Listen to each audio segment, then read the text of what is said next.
Lawrence O'Donnell, what was your reaction to that hour? You know, I've been watching these things since Watergate, since I was a college freshman watching Watergate hearings. And this one really takes its place at that level, but with a twist that was unimaginable in the Watergate hearings. The idea that Tricia Nixon would appear as a witness against her father saying, I didn't believe him. Yes. Yeah. We just saw that. Yes. Yeah. We just saw Ivanka Trump say, I believed William Barr. I accepted what he said. And what he said to the president was everything you are publicly saying about the election is bullshit. He also called it complete nonsense. He called it crazy stuff, and he called it a disservice to the country. And Ivanka Trump said, I believed that. I respect him. I believe him. So when you're thinking about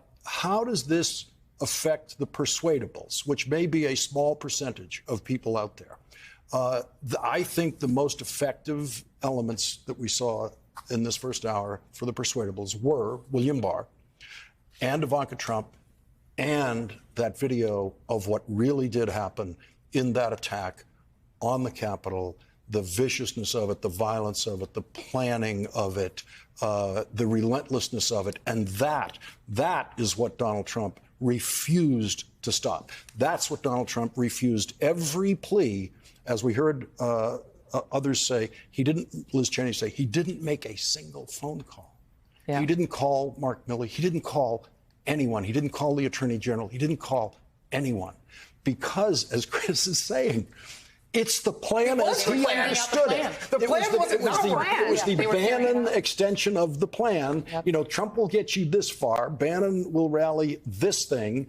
And this is what Trump expected to see. The exact line, I'll tell you, first of all, just for our viewers, if you're just tuning in now, this is a 10-minute recess that we're in the middle of. You can see the hearing members still at their seats, still in the room on the other side of your screen there. But what Lawrence is referencing was an incredibly dramatic moment. Liz Cheney, in her opening statement, she said, not only did President Trump refuse to tell the mob to leave the Capitol, he placed no call to any element of the U.S. government to instruct that the Capitol be defended.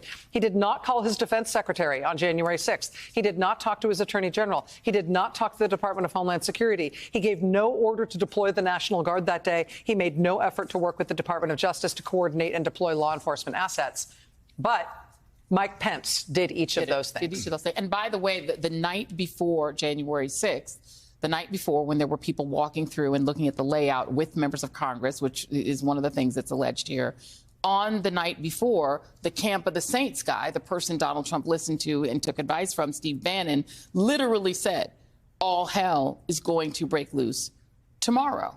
And then he repeated it. So, again, the plan was for all hell to break loose to prevent Mike Pence from doing his job because they suspected he wasn't going to be compliant. That could have been what Steve Bannon was wishing and hoping would happen, right? We don't know if he knew for sure that the plan was in effect at that point.